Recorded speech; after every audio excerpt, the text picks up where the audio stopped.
देखिए हर खबर यहीं पर, सब्सक्राइब कीजिए TV9 भारतवर्ष।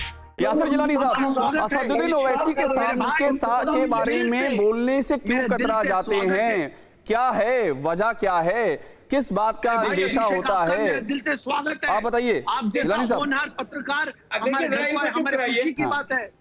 हाँ। अच्छा असद भाई हो गया। असद जिलानी साहब रुक जाइएगा, जिलानी साहब रुक जाइएगा, आप पर ही मैं आऊंगा। एक बड़ी खबर इस बीच में आ रही है, आप चारों मेहमान मेरे साथ रुकिएगा। एक बड़ी खबर आ रही है मौलाना साद से जुड़ी हुई, अब तक की सबसे बड़ी खबर इस वक्त की। मरकज वाले मौलाना साद पर ईडी ने शिकंजा कसना तेज कर दिया है।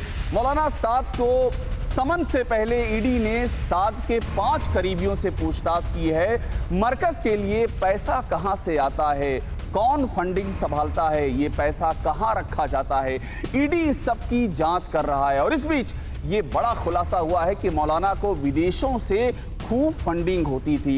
इंडोनेशिया और मिडिल ईस्ट के देशों से मौलाना साद को जमकर डोनेशन मिलती थी। विदेशी फंडिंग विदेशी करेंसी में होती थी, जो हवाला के जरिए मौलाना साद तक पहुंचती थी। ये एक बड़ी अपने आप में खबर है। डोनेशन के जरिए रुपया उन तक पहुंच रहा है। और एक बात और अहम है, डोनेशन का कुछ हिस्सा वो ऐसा भी है जो कि बैंक में रखा जाता था। 11 अलग अलग बैंक के खातों में पैसा रखा जाता था, जिन खातों को मौलाना साद के करीबी ही चलाते थे। बड़ी खबर है इस समय की। और ये जो हम बात बता रहे हैं, ये बात ईडी के हवाले से। यासिर जिलानी साहब, देखिए हम सारी बात फैक्ट पे कर रहे हैं, अब आप बताइए ये जो फैक्ट सामने आ रहा है मौलाना साद के बारे में, इस पर क्यों नहीं बोलते हैं ओवैसी?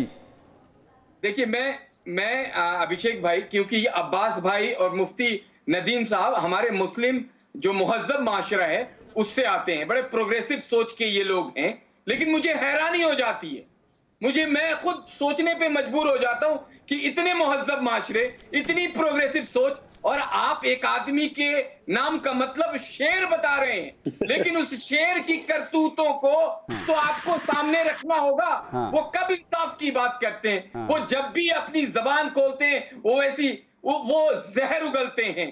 वो सांप्रदायिकता की बात करते हैं, वो तोड़ने की बात करते हैं, समाज के ताना बाना को बिखेरने की बात करते हैं। इस तरह के लोगों के साथ आप खड़े होके माशरे के साथ इंसाफ नहीं। मैं देखिए शिवम त्यागी पास मैं आ रहा हूँ।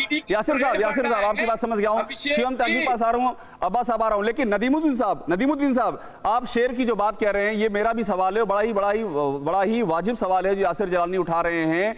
वो मौलाना साद छिपे हुए हैं, क्यों आखिरकार ऐसा नहीं हो रहा कि ओवैसी आकर के बोलें कि साद साहब बाहर आ जाइए, कानून का सहयोग करिए, आपने जुर्म नहीं किया है, चोरी नहीं की हुई, तो क्यों छुपे हुए हैं और कहां छुपे हुए हैं, इस पर आप भी नहीं बोलते हैं? क्या तकलीफ है बोलने में? देखिए मौलाना साद कहां छुपे हैं, ये अजीत डोभाल से पूछिए। अच्छा, ये अजीत डोभाल से पूछे हम, ये अमित शाह से पूछे वो क्या छुपे हुए हैं, उनसे पूछे हम क्या छुपे हुए हैं। मेरा ये आरोप है कि अजीत डोभाल ने उनको कहाँ छुपाया है, अमित शाह ने कहाँ छुपाया है, उनको पकड़ा क्यों नहीं जा रहा है, पुलिस क्या कर रही है, इंटेलिजेंस क्या कर रही है, इसका ठीकरा मुसलमानों पर क्यों? आप साहब को पकड़िए, आप गिरफ्तार करिए, जो सजा देना है दीजिए, मगर अभी तक मौलाना साहब को नहीं पकड़ा जाना, ये अमित शाह की चाल है।